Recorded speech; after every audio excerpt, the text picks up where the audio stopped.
Oh my god, Trump went woke. What's going? Oh my god. Again, now, okay, this is why you have to be so precise with your language and then also with your symbolism, because you end up with goofy ass headlines with this being used as bait. You know, most of this is just kind of implanted by the media industrial complex that the left and the RINOs love to abuse, especially when it comes at the behest of Trump. Because there is so much more to this story than simply Bud Light logos at a Trump rally. Well, that doesn't make a whole hell of a lot of sense, because Trump, you might not actually know this, and this is another thing that, you know, kind of makes me appreciate Trump a lot more. He's been sober his entire life. No drink, no drugs, just strictly runs on self-tanners and blonde Slavic women. Like, the guy has his tastes, and he definitely has his vices.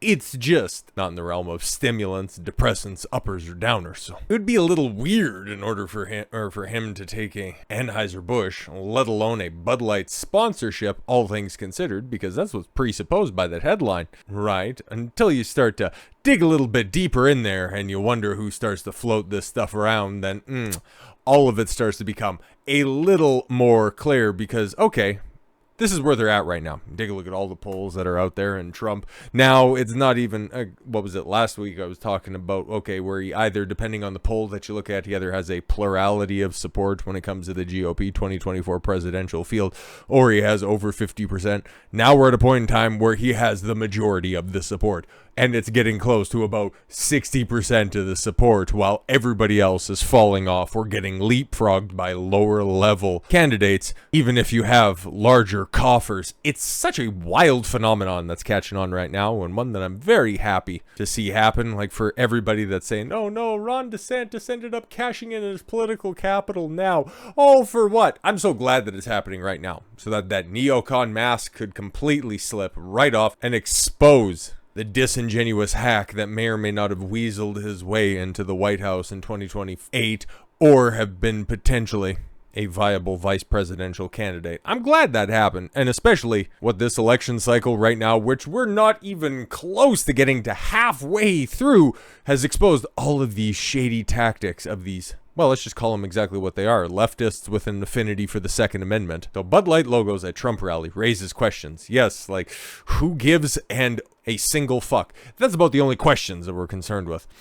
Photographs of Bud Light logos at former President Donald Trump's Erie, Pennsylvania smash hit rally, despite some selective pictures and video, which I'll show. Our rally on Saturday sparked questions on social media. Oh my god. Trump, who is running for the 2024 Republican presidential primary, I didn't even, when did he announce that? I had no idea. Campaigned in the western Pennsylvania city as he aims to maintain his lead over everybody else in the field, who couldn't even at this point in time add up all their support together in order to overtake him. Like, he's wildly successful. Former president remains the frontrunner for the GOP nomination as his challengers continue to splinter support among anti-Trump Republicans. There it is. During the rally, Trump attacks his Republican challengers, as well as President Joe Biden. Yeah, what did he call Biden? A stupid son of a bitch? Like, it was something fairly inflammatory. Like, normally he has his little Sleepy Joe, Crooked Joe, got his little asides, but now he just went straight out at it. And also, one of the other proclamations, and one thing that did make headlines, was him saying everybody else should just drop out so we could all just pool together our money and create the greatest ballot harvesting operation the world has ever seen, which is like, hey man, if that's the rules that we're going to be playing for in 2024, might as well get in early. Perfect the craft, because hey man, there's no putting that genie back in the bottle. So that's why I fuck with Trump, because he's, of the candidates that are there, he's being the realist about the situation. The realist and the realist. Meanwhile, some of Trump's critics took to Twitter to point out logos of Bud Light. Again, you're just seeing logos. Okay, fine. The beer brand, decried by conservatives as being woke. What is that word intrinsically tied with? Which campaign specifically? Oh, the one that's fading faster than Karen Carpenter at the end of a tour. Like, Christ almighty, man. They were plastered across the Erie Insurance Arena where Trump held his rally. Okay, there's signs there. Like, this is stupid, okay? Trying to say, oh my god, Trump went woke because the place that he was speaking at had prior sponsorship engagements. Like, the fuck are you trying to prove? by doing that. And yeah, and here's the shit that they're trying to campaign to him. Oh my god, how about having an entire rally sponsored by Bud Light? Oh my god, look at that. Welcome to Iowa. And there you have a case of Bud Light, and it's got, "Dear Trump, this Bud's for you." Oh my god. And what's the header on that? Oh, "Never back down." Interesting. Put a pin in that for a second. Never back down. It's on a header right there. Interesting.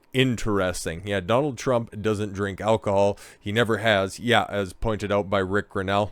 But having an entire rally sponsored by Bud Light, that's, yeah, not quite the same. It doesn't quite hit the same when you have the big overhead scoreboard that has the marquees on the side of it that has old, out-of-date Bud Light logoing on it. Okay, cool. It's just like every major sports complex that's out there. Rogers Arena, American Airlines Arena. Like, you can't go anywhere in any major city without seeing one of those giant 10, 15, 20,000 seat sports venues that isn't sponsored by a major corporation.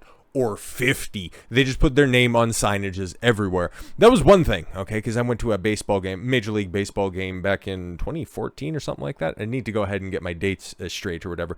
But it was down at Arlington Baseball Park for the Texas Rangers. Went down there, got some seats behind home plate. It was fantastic. It was a great experience. But one of the first things that I seen the moment that I got right to my seats, right at field level, was just the amount of signage that was everywhere. It was like being bombarded by the Home Shopping Network all at once. And I was like, yeah, that's how these places make additional revenue. Say that everything was sponsored by Bud Light is far and away disingenuous. It's absolutely absurd. Trump's half-empty rally tonight in Pennsylvania featured an unfortunate sponsor.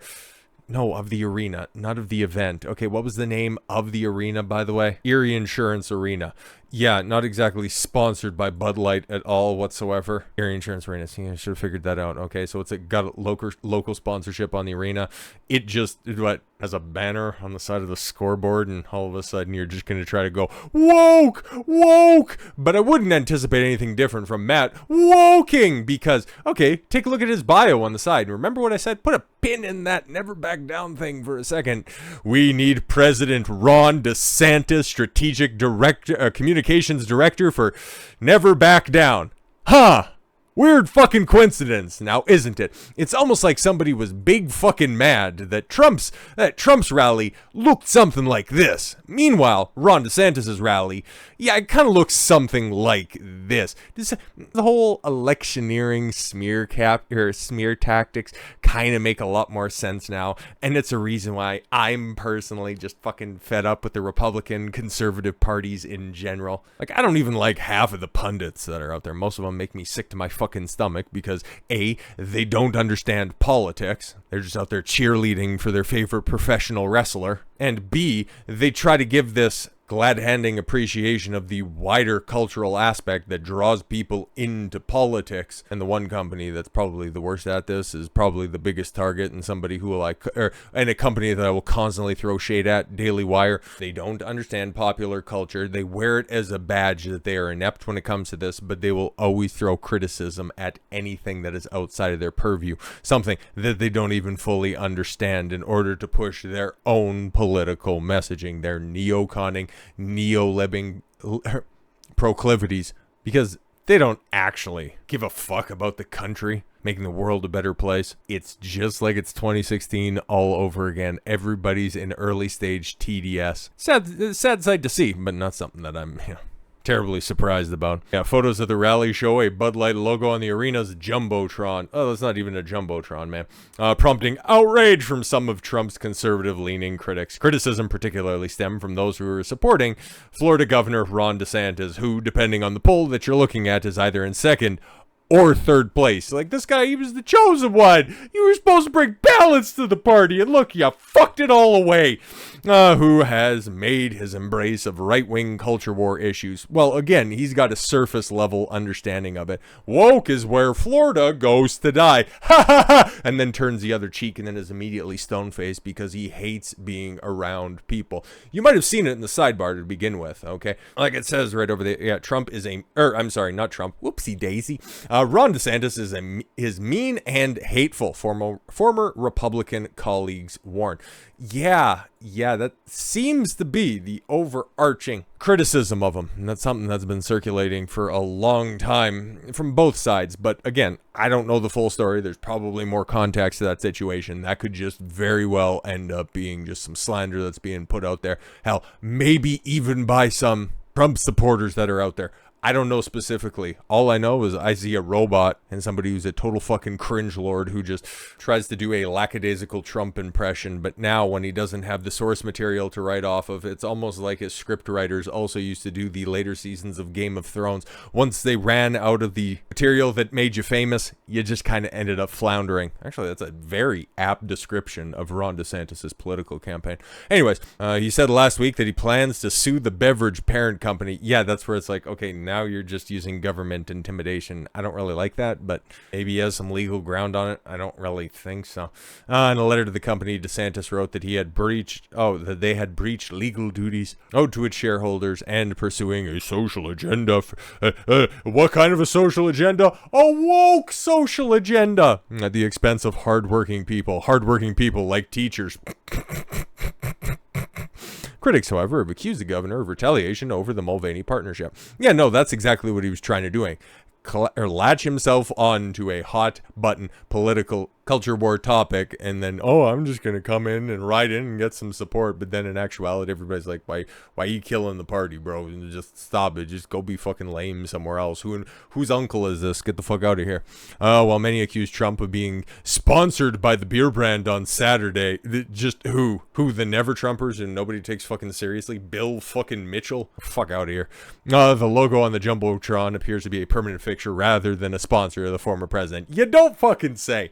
Newsweek reached out to the Trump campaign and Bud Light for comment via email. Yeah, the only person who's really made a comment on the situation, because Trump himself has better things to do. Don Jr. kind of spouted off at the hip and made a really fucking stupid comment. I called that out at the time. He's like, listen, they paid to both sides. I don't know why everybody's so mad. That's like, Don Jr. You That's a losing battle, my guy, okay? And if you actually look at the numbers that Anheuser-Busch spends for Republicans, you're going to be very, very displeased, okay? He's probably walking around with more loose change in his pockets than what Anheuser-Busch has handed out to Republicans. So trying to support somebody who keeps the take a penny, leave a penny dish stocked isn't exactly a fucking bright idea. Trump's half-empty rally tonight in Pennsylvania featured an unfortunate sponsor, Bud Light. Yeah, that was this one that we looked at right here. But then you take a look, the only thing that's half-empty, well, I don't know, this coat closet that DeSantis is speaking at,